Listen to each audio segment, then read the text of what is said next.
Selamat pagi Bapak Ibu. Biasanya langsung si pelayanan nggih. Biasanya langsung konsultasi atau pensi ngoten pagi ini kita nanti olahraga dulu nggih. Senam dulu dan penyuluhan dulu karena apa? Karena gantian nggih. Karena kalau Prolaris itu atau PRB dari BPJS dapat difasilitasi untuk senam dan penyuluhan. Selang-seling nggih. Kemudian untuk pagi ini setelah senam sambil Bapak Ibu mungkin yang tadi ngos-ngosan ya berkeringat, yang ada yang belum tensi sambil menurunkan tensinya, jadi istirahat dulu. Karena kalau Bapak Ibu habis aktivitas punya kecenderungan tensinya tinggi, kalau di tensi habis senam pasti nanti jadinya tinggi. Tapi kalau Bapak Ibu sudah duduk santai dulu, nah nanti tensinya jadi agak lebih rendah gitu ya. Kemudian pagi ini kita akan belajar bersama nih Bapak Ibu atau ada beberapa penyakit yang Bapak Ibu perlu mengetahui kapan harus ke rumah sakit. Yang pertama ada diabetes mellitus. Diabetes mellitus itu walaupun Bapak Ibu di sini alhamdulillah misalnya tidak ada yang sakit diabetes mellitus, tapi barangkali ada pasangan atau keluarga atau saudara, tetangga, apalagi yang serumah itu punya sakit gula.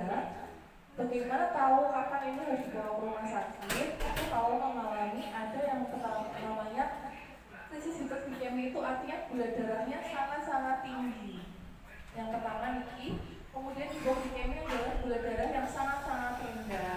Dikatakan sangat tinggi dan menyebabkan kegawatan. Biasanya kalau gula darah saat dicek sampai di atas 350 Bapak Ibu. Sering-sering juga di atas 400. Dan ada beberapa keluhan. Kalau misalnya gula darah yang terlalu rendah, itu berapa Bapak Ibu? Kalau dicek ternyata di bawah 60. Nah, kalau Bapak Ibu pernah cek gula misalnya di posyandu desa ya, itu dicek hasilnya 70, 80, berarti itu bagus. Kalau misalnya di bawah 60, misalnya 50, 40, dan ada keluhan, contoh lemes sekali, gemeteran, nah itu bahaya. Kemudian yang kelebihan dulu nih Bapak Ibu, yang kelebihan gula terlalu banyak ada di nilai gulanya 300 sampai 600. Kalau misalnya ada yang lebih bahaya lagi, kalau gulanya di atas 600 dengan gejalanya banyak kencing, banyak makan, mual muntah. Nah ini yang paling sering Bapak Ibu. Biasanya gulanya tinggi sekali, diikuti dengan mual muntah, ada nyeri perut, kemudian nafasnya berat atau satu-satu. Jadi kalau kita bernafas seperti biasa kan tidak ada usaha nih Bapak Ibu, istilahnya nafasnya nggak ngos-ngosan. Tapi kalau misalnya gulanya tinggi, nafasnya ngos-ngosan, kemudian hati-hati nanti akan bisa menjadi tidak sadarkan diri atau koma. Nah itu bahayanya kalau gulanya terlalu tinggi. Kemudian ada lagi gulanya terlalu rendah.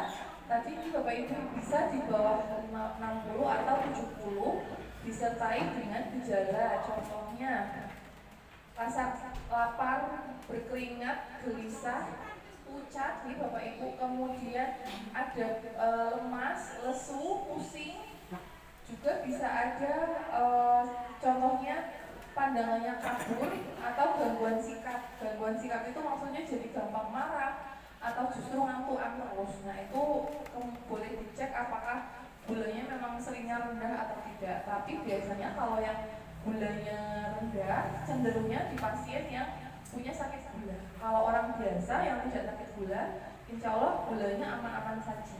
Okay? Kemudian, nah ini kegawat daruratan hipertensi. Jadi Bapak Ibu apakah di sini ada yang tensinya sering tinggi?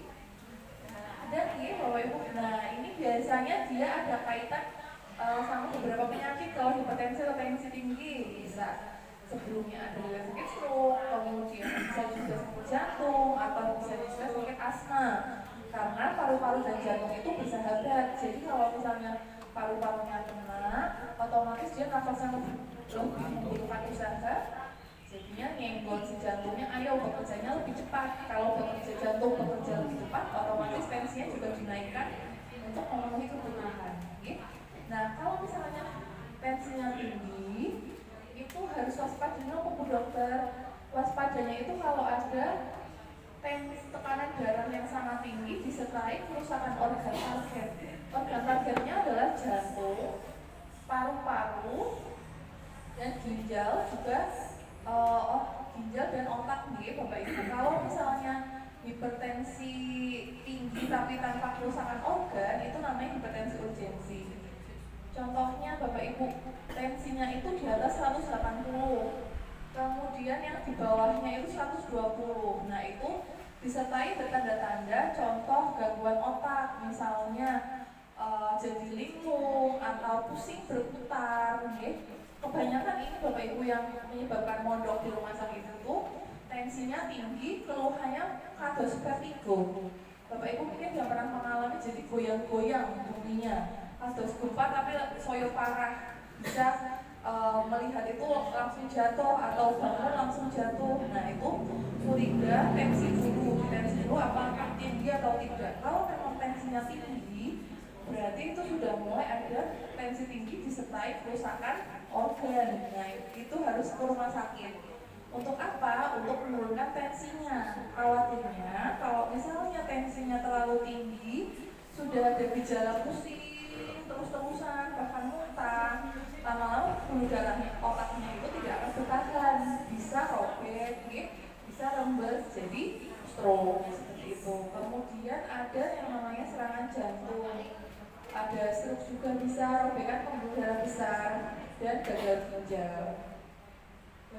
Gejala klinisnya tinggi, sakit kepala hebat, nyeri dada, sesak nafas, gangguan penglihatan, dan penurunan kesadaran. Bedanya Bapak Ibu, kalau seseorang itu pernah tensinya tinggi disertai pandangannya kabur, biasanya memang tensi tinggi itu menyebabkan pembuluh darah di mata lama-lama akan menua lebih dini.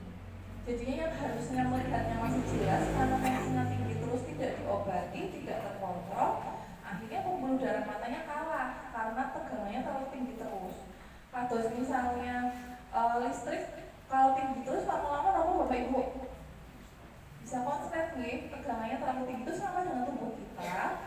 Kalau di sini, kalau di hipertensi yang harus kegawatan, dia bisa tidak melihat sama sekali, langsung gelap. Nah itu disertai ada pusing juga, pusing muntah-muntah, itu langsung ke rumah sakit karena sudah ada gejala-gejala tensi yang terlalu tinggi. Kemudian apalagi kalau sudah ada penurunan kesadaran, yang tadinya bisa jalan-jalan tiba-tiba duduk dipanggil-panggil mau nyaut, riwayatnya tensinya tinggi, itu segera ke rumah sakit. Kemudian ini ada pegawatan paru. Bapak Ibu di sini ada yang sakit paru, ada yang sakit paru. Kapan sebenarnya Bapak Ibu perlu ke rumah sakit segera? Itu kalau ada gejala-gejala seperti ini. Contohnya napas terengah-engah atau ngos-ngosan saat tidak bergerak. Kebanyakan yang sakit paru, sesak nafas bisa karena asma, bisa karena penyempitan saluran nafas itu sesak nafas, tapi kebanyakan saat beraktivitas atau jalan, kemudian aktivitasnya agak berat terus sesek, terus kemudian saat dingin gitu muncul sesaknya. Tapi kalau Bapak Ibu yang punya sakit paru tidak ngapa-ngapain, duduk aja, tidur aja, sudah sesak, sudah ngos-ngosan, itu berarti Bapak Ibu kambuhnya itu sudah perlu dibawa ke rumah sakit karena sudah parah, tidak ngapa-ngapain aja bisa sesek. Kemudian ada yang tidak merasa lebih baik setelah menggunakan inhaler. Jadi Bapak Ibu mungkin sudah pernah dijelaskan yang sakit paru di rumah sakit, fungsinya inhaler atau sedot itu untuk apa? Itu yang pertama adalah untuk kontrol, fungsi kontrol. Jadi paru-parunya Bapak Ibu dikontrol dengan obat hisap itu agar bisa berfungsi buka tutup untuk bernafas. Kalau misalnya Bapak Ibu sesak, itu artinya saluran nafasnya Bapak Ibu yang punya sakit paru itu menyempit. Nah, sudah dikasih obat sesak nih, sudah diminum, kok masih berarti obatnya buatan fungsi nih Bapak Ibu. Itu artinya Bapak Ibu sudah perlu ke rumah sakit untuk mendapatkan obat yang lebih tinggi dosisnya, istilahnya gitu. Kemudian sulit untuk berjalan, berbicara, atau melakukan aktivitas normal lainnya. Kemudian ada merasa cemas, gelisah, kelelahan, kebingungan. Ini Bapak Ibu, kalau Bapak Ibu punya sakit paru atau sakit-sakit yang kurang cairan, kenapa bisa ada cemas, gelisah, kelelahan? Karena oksigen yang otak itu berkurang, Bapak Ibu. Bapak Ibu kalau misalnya naik gunung, mungkin ada yang belum pernah naik gunung atau mendaki bukit, itu pasti agak pusing, ketawa mau atau kemana nih Pak Bu yang ke dataran tinggi merasa agak pusing. Itu karena apa? Karena kadar oksigennya itu menurun. Jadi tubuh kita yang harusnya 100% dapat oksigen ke otak, saat oksigennya kurang, otomatis otaknya akan merespon dengan pusing, dengan linglung, atau dengan gelisah gitu. Jadi waspada Bapak Ibu, kalau misalnya orang yang tadinya baik-baik saja, bisa interaksi normal-normal saja, nggak pikun, nggak pikun, nggak lupaan, tiba-tiba kok lupaan atau tiba-tiba pikun, biasanya sudah mulai ada gangguan di otaknya, entah karena kekurangan oksigen atau entah ada stroke. Kemudian ada bibir dan kuku tampak kebiruan. Jadi Bapak Ibu, kuku kita itu selain untuk aksesoris, itu nggak apa-apa Pak, kalau yang kukunya hitam-hitam coklat-coklat karena usia gitu. Jadi Bapak Ibu, apalagi kalau yang kucingnya tuh jauh di bengkel gitu, karena otomatis sering kontak sama oli jadinya lebih gelap. Tapi masih bisa dinilai kuku kita Bapak Ibu itu petanda oksigen atau kita sudah cukup atau belum saat bernafas. Jadi kalau kuku kita cenderungnya biru, apalagi menghitam, kalau biru itu tanda pasti Bapak Ibu kekurangan oksigen. Apalagi Bapak Ibu ada yang mungkin pernah mengalami zaman kita yang subro, Mas subro itu saat COVID, saat COVID nih Bapak Ibu kemana-mana pasti kalau misalnya sakit pas itu sesak dicek di jarinya, yang pernah dicek dijepit alat, maka namanya pulse oximetry itu untuk mengetahui oksigen yang sampai ke jari kita. Itu tujuannya apakah oksigennya itu benar-benar sampai ke seluruh tubuh, jari kaki, jari tangan, atau tidak. Karena kalau kurang oksigen pasti jari kakinya biru, jari tangannya biru, dan tidak hangat. Maka dari itu Bapak Ibu mungkin yang pernah merawat jenazah, bisa merasakan saat memegang kaki atau tangannya, pasti yang paling cepat dingin itu kaki sama tangan gitu. Karena yaitu manusia itu yang paling mudah untuk mengecek peredaran darahnya dari tangan dan kaki di ujung badan. Kemudian tidak sadarkan diri. Nah ini sudah otomatis nih Bapak Ibu, tidak sadarkan diri tapi kondisinya masih tidur pingsan maksudnya. Jadi ada gerakan dadanya, kemudian diraba leher atau tangannya juga masih ada denyut nadinya. Nah itu namanya hanya tidak sadarkan diri. Kemudian kalau stroke Bapak Ibu, mungkin Bapak Ibu di sini ada yang pernah mengalami stroke, kemudian saat ini bisa kontrol sini, itu adalah sudah diberi kesempatan sama Gusti Allah atau Tuhan itu untuk memperbaiki kualitas hidup kita. Jadi kalau Bapak Ibu itu bisa berulang, tidak hanya satu kali kena stroke itu.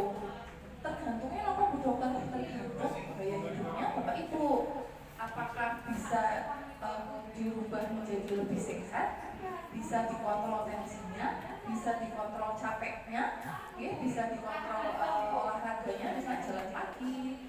Kalau misalnya stroke itu bisa berulang dan bisa yang kedua itu lebih parah. Gejala stroke itu apa Bu Dokter? Ini harus diketahui Bapak Ibu. Contoh pertama adalah dari atas dulu wajahnya itu simetris atau enggak. Kalau misalnya wajah yang biasanya senyumnya itu sama-sama naik bibirnya, ini kok senyumnya merot nih, yang senyum cuma bisa tangan mawon, jadi nggak bisa diapa-apain. Minum, bapak ibu, minum itu harusnya masuk ke mulut semua belewen. Nah itu curiga jangan-jangan saraf yang wajahnya itu juga sudah pengaruh. Terus apalagi ibu-ibu bapak-bapak bilang atau bicaranya jadi pelong ya. Pelo yang tadinya jelas ngomongnya jadi tidak jelas atau ngomongnya melapur. Nah jangan-jangan bapak ibu tensinya tinggi dan terkena stroke. Kemudian ada lagi lengan, dari kepala kita turun ke bawah lengannya terasa berat atau lengannya kesemutan terus, giginya terus dari mulai pundak, wajahnya sudah ada keluhan, turun lagi ke tangan kesemutan, kemudian turun lagi ke kaki juga berat. Nah uniknya bapak ibu, tubuh kita itu diatur oleh otak kanan dan otak kiri. Jadi stroke itu menyerangnya sebagian. Kalau misalnya yang terserang otak kanan, keluhannya itu di kiri, kaki kiri, tangan kiri berat. Kalau otak kiri yang kena, tangan kanan, kaki kanan yang berat. Jadi jarang stroke itu tangan kanan kena, tangan kiri kena, itu jarang. Paling sering itu sebagian di bapak ibu, kanan dikenan semua, kiri semua. Beda dengan wajah, kalau di bagian wajah separohnya itu bisa separuh kanan, bisa separuh kiri. Ini jarang dua-duanya, itu jarang. Kecuali bapak ibu kalau misalnya stroke-nya itu perdarahan. Kalau gejala-gejala ini namanya stroke sumbatan. Jadi bapak ibu ada yang sakit stroke perdarahan, biasanya gejalanya lebih berat. Karena kalau stroke sumbatan itu ada bagian otak yang tersumbat, sehingga kerusakannya itu terjadi pelan atau hanya kecil. Tapi kalau stroke perdarahan, bapak ibu bayangkan pembuluh darahnya itu pecah. Sementara jantungnya tetap pompa, otomatis rembesnya atau pecahnya itu semakin luas di otak. Itu yang paling sering menyebabkan kematian mendadak, pingsan mendadak tidak sadar dan tidak tertolong.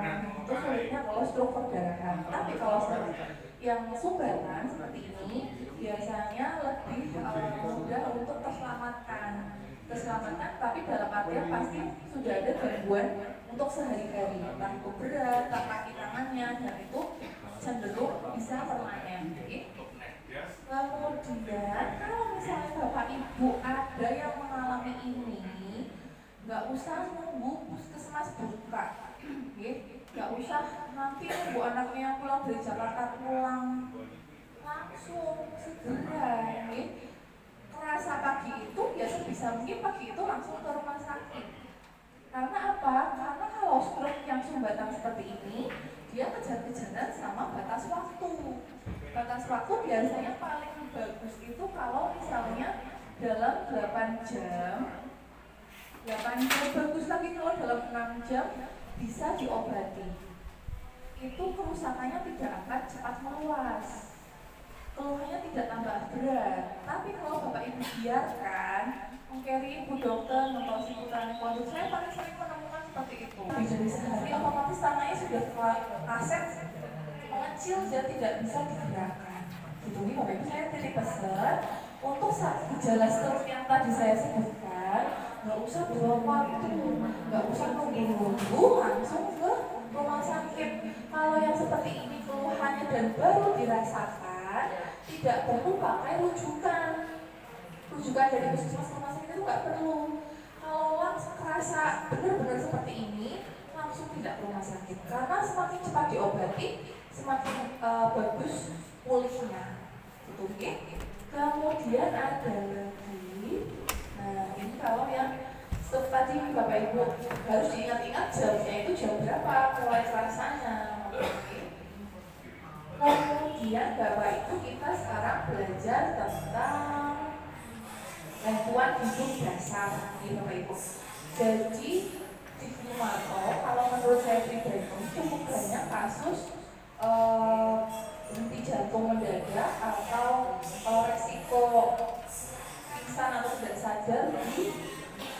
atau di kebun, di sawah Bapak Ibu. Karena berupa kasus di hipertensi, diabetes itu banyak sekali di jadi apalagi kalau misalnya tidak berobat teratur, tensinya mulai tinggi terus, yang tadi saya bilang kecapean terus, padahal mau Bapak Ibu rata-rata yang usia 70 tahun ke atas masih bisa ke sawah buatan masih robo masih sakit yang buat 70 tahun itu ke sawah itu masih banyak, padahal beliau punya tensi tinggi. Nah itu sudah beberapa kali ke puskesmas serangan jantung. Nah itu banyak. Nah, khawatirnya Bapak Ibu menemukan yang seperti ini, kemudian tiba-tiba pingsan di sepatu Bapak Ibu di sawah, sering kasus seperti itu sering di sini. Itu yang pertama Bapak Ibu lakukan, pripun kalau misalnya Ibu menemukan tiba-tiba temannya Ibu di sawah pingsan, kalau ada Ibu ke pasar misalnya, terus temannya Ibu tiba-tiba pingsan, Ibu mau ngapain? Ditolongnya gimana? Dibawa ke rumah sakit ke sini. Gimana cara langsung bawa ke rumah sakit atau minta bantuan? Betul Ibu. Betul. Jadi Bapak Ibu kalau nemuin orang pingsan semaput, boten sadar di jalan, langsung jebrek untuk jatuh. Boleh yang pertama dicek dulu, sadarnya dipanggil dulu ya, maksudnya apakah dia benar-benar pingsan atau jatuh terus ngantuk atau digelir. Soalnya kadang ada tuh yang gelir dia jatuh, panggilnya namanya dulu, misalnya Pak Sabar, Pak Sabar, Pak Sabar, dipanggil juga obrek-obrek buatan sabar bangun. Nah Bapak Ibu langsung gak minta bantuan, ya langsung minta bantuan ke yang paling deket. Ada siapa? Kalau di pasar sih mending Ibu, di pasar banyak orang gitu, ya otomatis langsung ada bantuan. Yang ribet itu kalau di sawah, betul, di sawah kayak cuma berdua.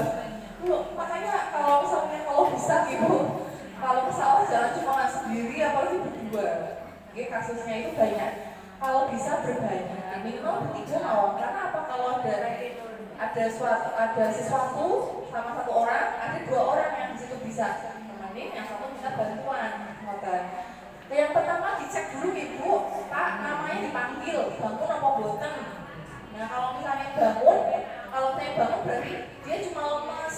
Kayak tadi dijelaskan di depan, gulanya mungkin rendah, belum sarapan, tadi malam nggak makan, nah itu bisa pingsan. Tapi kalau dipanggil bangun berarti dia lemas aja. Kalau misalnya dipanggil obrek 10 detik boten bangun, langsung cari bantuan gitu. Karena kalau semakin lama dibantu, setelah ambruk kemungkinan dia bangun lagi itu kecil.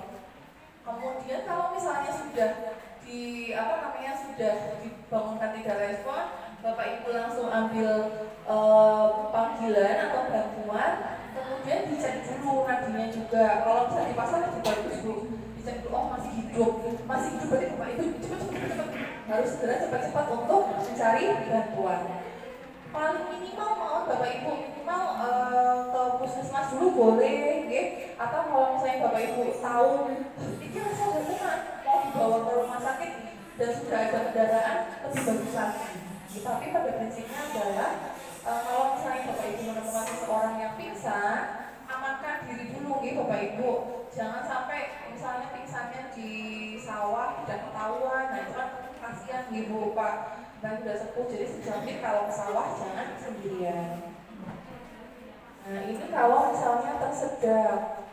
Kalau tersedak Bapak Ibu,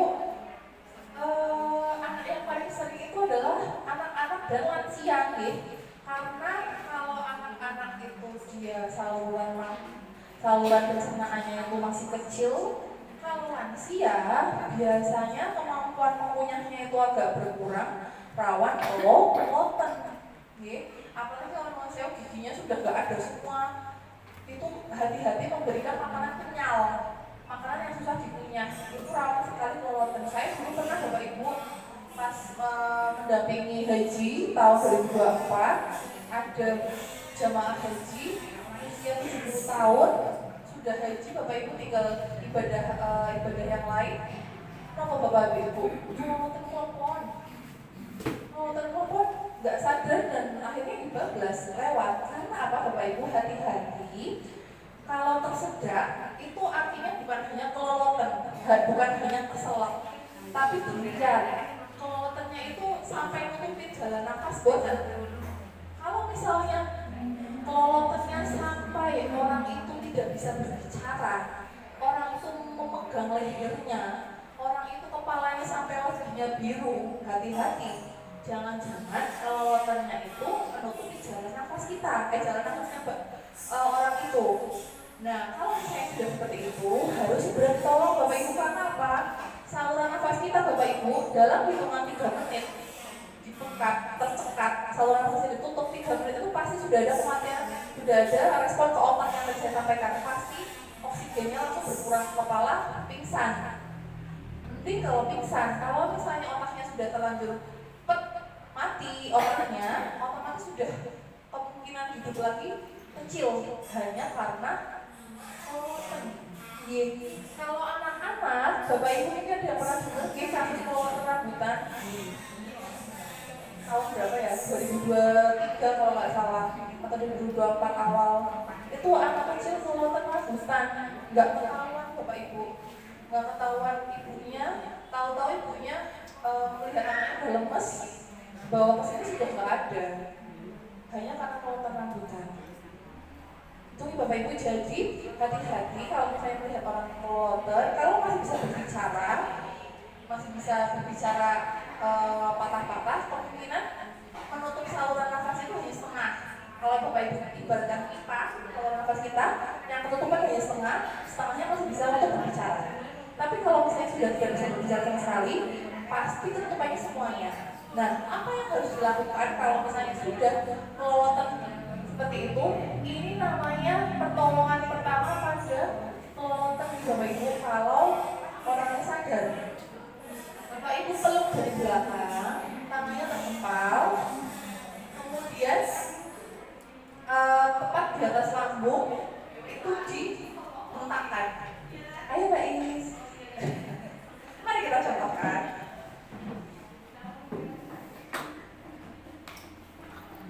Jadi Bapak Ibu kalau melihat ada yang kelolotan, baik itu bisa ngomong ngomong gitu nih, itu artinya kelolotannya masih separuh. Kalau misalnya sampai hanya mengganti leher tapi nggak bisa ngomong, itu kemungkinan kelolotannya seluruhnya, seluruh nafas. Bapak Ibu tenang, langsung didirikan orangnya. Kemudian tangan kiri Bapak Ibu mengepal kiri, dan kanannya itu pegang tangannya mengepal. Ini langsung peluk dari belakang, pegang di bawah di ulu hatinya. Bapak Ibu bisa meraba ulu hati gitu. Nah, langsung dipegang di bawah ulu hati, hentakan ke atas. Sekencang mungkin, hentakan ke atas sampai badannya itu biasanya ngangkat kalau sudah tadi Bapak Ibu. Dihentakan ke atas, berapa kali Bu Dokter sampai bisa keluar. Karena tujuan kita untuk seperti ini adalah agar ada tekanan dari bawah dan lambungnya bisa mengeluarkan kelolotannya itu. Oke? Kalau Bapak Ibu hanya mengorek-orek mulutnya, itu pasti akan terdorong semakin dalam. Jadi kalau ada kelolotan yang sampai nggak bisa bicara, saya coba langsung Bapak Ibu tangannya di kepal, yang sebelah kiri tangan kanannya itu memberikan kekuatan. Kan praktek ya. Berarti langsung ditekan. Oke?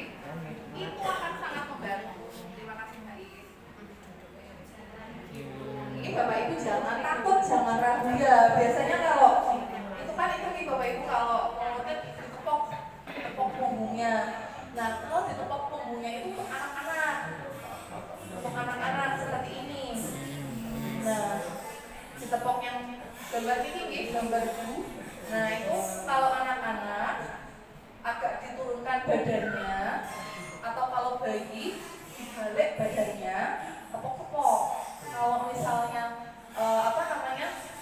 kalau anaknya sadar, tapi kalau misalnya anaknya sudah besar, kemudian kira-kira lebih dari 1 tahun, atau lebih dari 5 tahun, paling nggak bisa ditekan seperti tadi. Kemudian kalau misalnya kondisinya langsung tidak sadar, langsung lakukan bantuan pijat jantung. Pijat jantung itu seperti apa Bu Dokter? Seperti nah seperti ini tadi. Nanti saya akan melihatkan videonya nih. Oh ya, saya lihatkan videonya.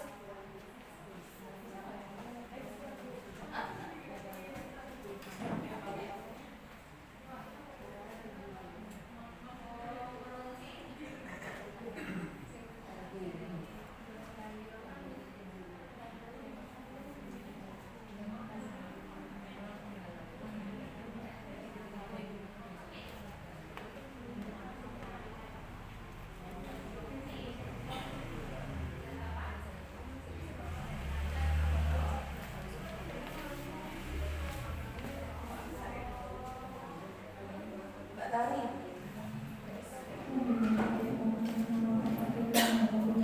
Cara biar masuk ke layar gimana ya?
Jadi Bapak Ibu kalau misalnya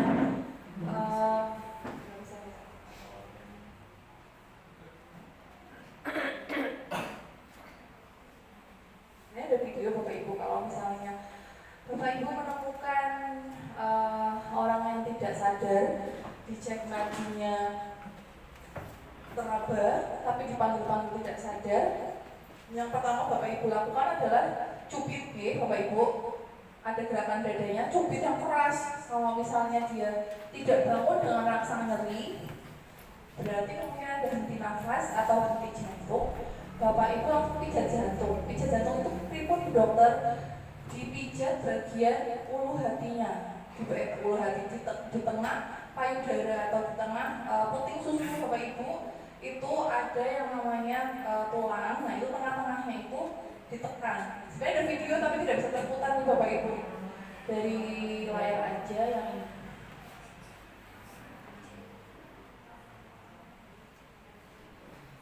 Nah kalau misalnya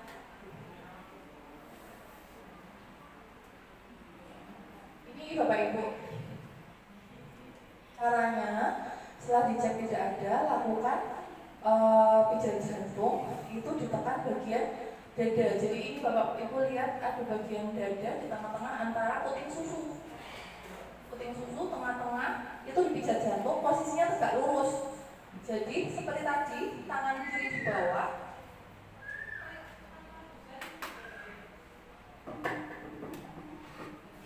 Seperti ini, tangan kiri di bawah, tangan kanan untuk menjadi kekuatan.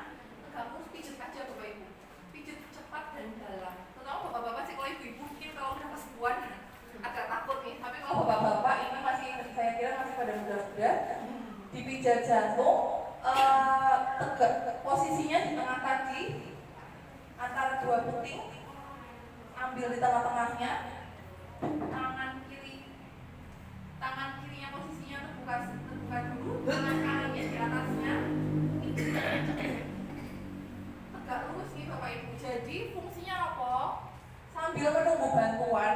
Bapak Ibu itu membantu agar orang itu dapat peredaran darah, biar jantungnya itu tetap bekerja. Betul ya Mbak? Iya. Yang penting jangan dinampaknya Pak. Kadang-kadang kalau olahraga dia nggak pingsan, dia pingsan, rata-rata orang-orang kiranya salah untuk menolongnya adalah dengan dipijat-pijat, puk bahunya, lengannya. Nah, daripada Bapak Ibu melakukan itu, kalau memang benar tidak sadar, segera minta bantuan. Dan kalau mau dicoba, boleh dipijat jantungnya Bapak Ibu. Itu tidak akan menyebabkan patah tulang dadanya, tidak akan menyebabkan orangnya itu jadi meninggal. Itu nggak mungkin. Kecuali kalau Bapak Ibu nggak, jarang sekali Bapak Ibu ikut kasus yang berhenti jantung terus meninggal karena pijat jantung, itu tidak. Tapi pijat jantung tujuannya adalah untuk jantung itu agar bisa memompa lagi ke seluruh tubuh. Jadi pasiennya itu atau orangnya bisa sadar lagi. Sebenarnya Bapak Ibu kalau di luar negeri yang namanya pijat jantung seperti ini, semua orang harus bisa melakukan karena yaitu itu adalah pertolongan pertama bagi orang yang tidak sadarkan diri. Jadi dipijat jantungnya agar harapannya jantungnya bisa berdenyut lagi. Itu nih Bapak Ibu, ada pertanyaan? Sudah cukup jelas nih? Kalau sudah cukup jelas, semoga ilmu pada pagi hari ini bisa bermanfaat Jemaah bagi kan Bapak diundang. Ibu dan keluarga. Ini ya Bu, nggih, boleh. Apabila banyak Jemaah kan kata aja. saya Ini ucapkan mohon maaf sebesar-besarnya. Terima kasih. Wassalamualaikum warahmatullahi wabarakatuh. Kemudian pengambilan obat hari Sabtu ini Bapak Ibu, Sabtu pagi.